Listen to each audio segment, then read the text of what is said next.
Olá pessoal, aqui quem fala é o Lucas do canal Par Paranormal. Tudo bem com vocês? Hoje eu trouxe mais um relato para contar aqui no canal. Ele foi retirado do Reddit. Ele é originalmente dos Estados Unidos, ele é inglês, então eu traduzi para ler aqui para vocês.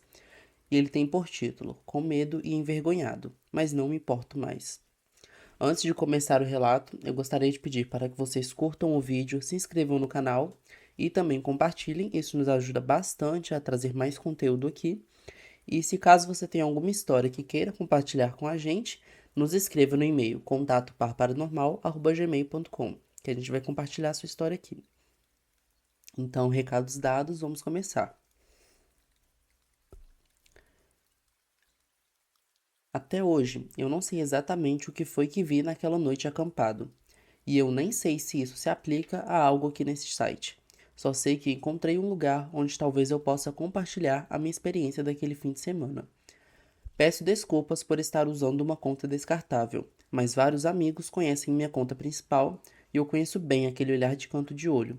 Consigo reconhecê-lo a quilômetros de distância.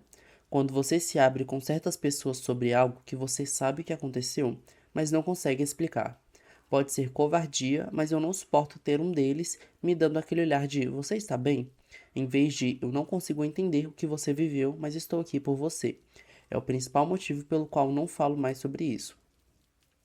Só para fazer um adendo, pessoal, como eu retiro esses relatos de ou sites ou aplicativos, redes sociais de outras pessoas contando relato, são mensagens que essas pessoas colocaram lá. Então, por isso que eu trago aqui também para ficar completo, mas são avisos que eles deixaram lá. Mas enfim, continuando.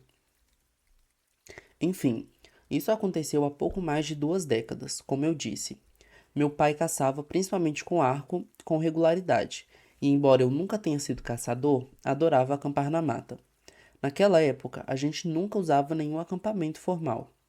A gente dirigia pela Trace, entrava em uma das inúmeras estradinhas laterais e perto do leito de um riacho, geralmente seco ou apenas um filete de água de uma nascente, tínhamos o nosso acampamento de sempre. A gente tirava o carro da estrada, montava as barracas, cobria tudo com uma lona em ângulo e meu pai fazia as coisas dele enquanto eu fazia as minhas.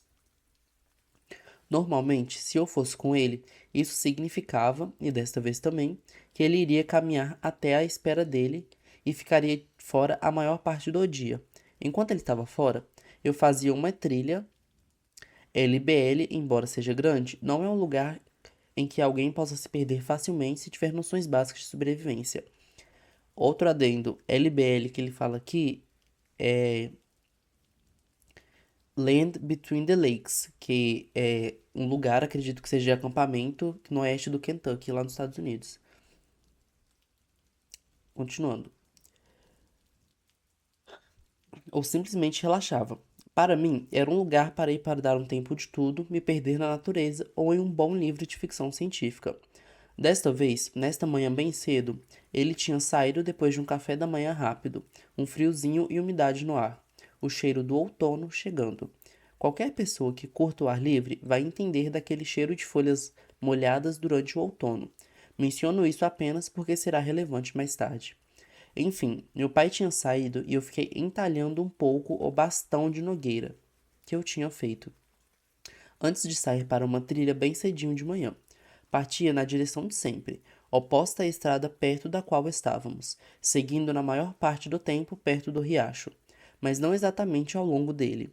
Eu tinha uma bússola caso precisasse, mas nunca precisei. Eu tinha crescido no Jackson Purchase e aquilo era o meu lar. Eu amava a natureza e nunca me sentia desconfortável na mata. Não demorou muito, porém, ao subir uma pequena colina, ouvi um farfalhar entre as árvores. Embora as folhas estivessem começando a cair, a maioria ainda estava lá em cima, o outono na sua fase mais bonita. Diminui o passo só por um instante. Estou acostumado com esses sons, geralmente esquilos saltando de árvore em árvore.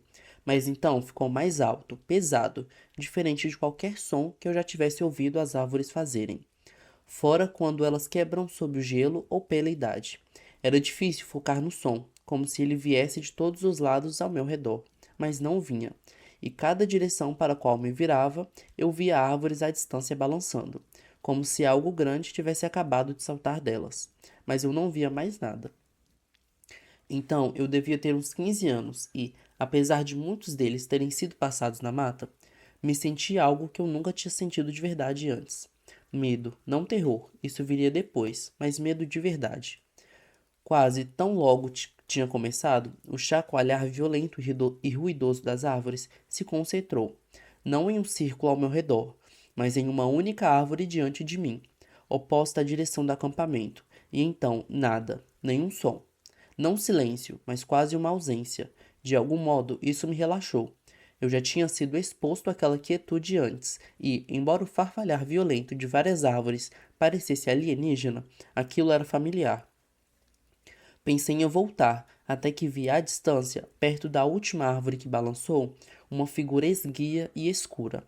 Eu não conseguia distingui-la. De algum modo eu sentia que era uma ela, mas ela estava lá em cima, perto da crista à frente, e eu me senti compelido a ir até lá, e fui. Sei que isso soa maluco, e digitando isso agora ainda acho, mas naquele momento eu racionalizei como: será que ela também ouviu tudo aquilo? Talvez ela tivesse visto o que era, mas, à medida que caminhava em direção a ela, ela deslizava para longe, permanecendo apenas mal visível entre as árvores. O céu estava só começando a clarear de verdade, aquela transição do amanhecer para amanhã. E deslizar é a palavra certa, eu acho. Ela se movia de um jeito que parecia normal, mas a distância que ela parecia percorrer era antinatural. Sou alto, mais de 1,80, mas minhas passadas cobriam metade da distância que as dela cobriam. E ela parecia de tamanho normal, tão de tamanho normal quanto uma forma escura e sem traços poderia ser. Quer dizer, eu conseguia ver uma cabeça, braços, pernas, o que parecia ser uma roupa escura, mas normal, mas eu não conseguia acompanhá-la. Focar nela era difícil, e fora saber que era uma ela, eu não conseguia distinguir mais nada enquanto ela desaparecia e reaparecia entre as árvores. A algumas centenas de metros à minha frente, caminhando lentamente, mas de algum modo cobrindo distâncias na velocidade de uma corrida. Novamente, não sei por que a segui, mas segui descendo uma colina, atravessando uma névoa até chegar perto de uma clareira. Perdia de vista ao me aproximar dela e as coisas foram ficando mais escuras, como quando o sol se esconde atrás de uma nuvem densa, exceto que não havia nenhuma que eu pudesse ver. Embora o sol ainda estivesse abaixo demais para eu enxergá-lo, a quietude familiar estava lá, mas isso não me incomodava. Foi o cheiro que incomodou. A cada passo que me aproximava da clareira, eu o percebia cada vez mais, e, embora eu não conseguisse encontrá-la, e eu desesperadamente quisesse encontrá-la, isso disparou sinais de alarme em mim. Eu estive na mata tanto antes quanto depois, centenas de vezes.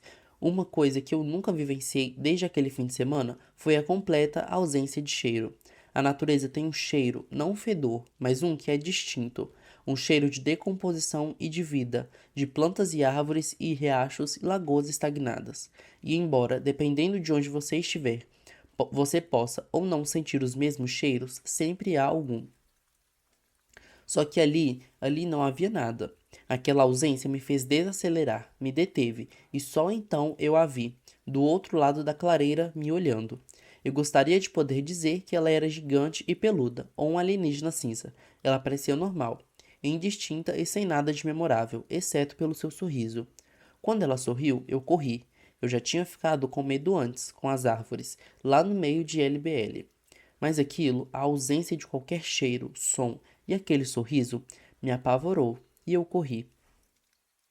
Eu estava chorando e apavorado e não fazia ideia do porquê deveria estar. Parei mais ou menos na metade do caminho de volta e tudo estava mais claro. E apesar do meu terror, eu ainda queria voltar.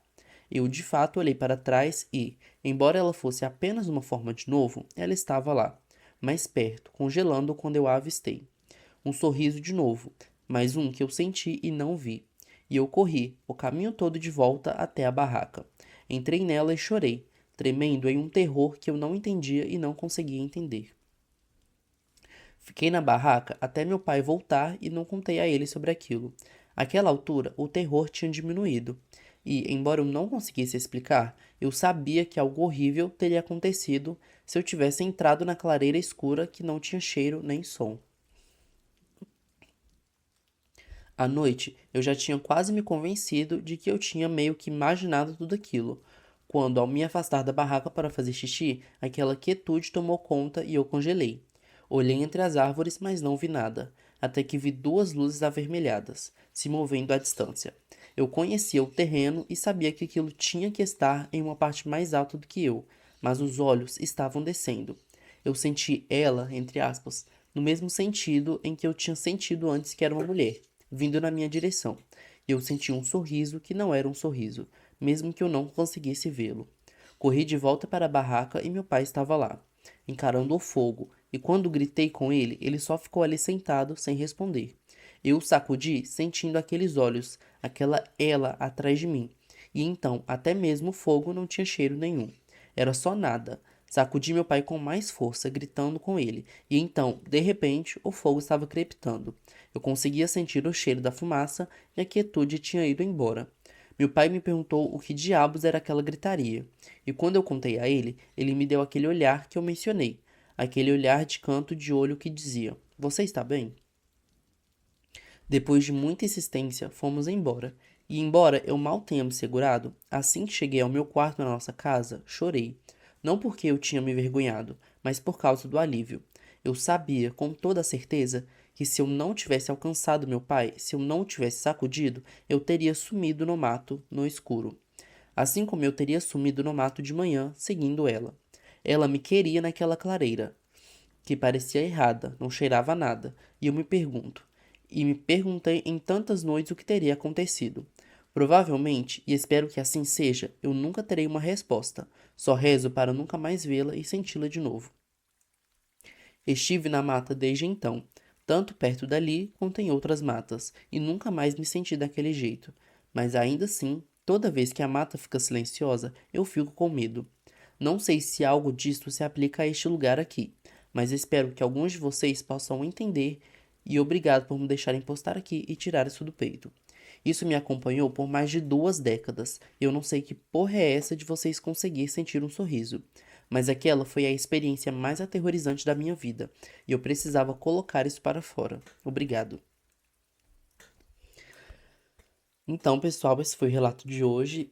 Sim, uma loucura. Em questão dessa presença que ele sentiu, pode fazer um chute de que talvez seria algum espírito da natureza que queria ele ali por algum motivo. Eu acredito muito nisso, que existam essas forças da natureza que podem aparecer para as pessoas ou não, conforme a decisão delas mesmas. E eu acredito muito nisso, então, quem sabe, talvez uma dessas forças tenha aparecido para ele. É muita loucura.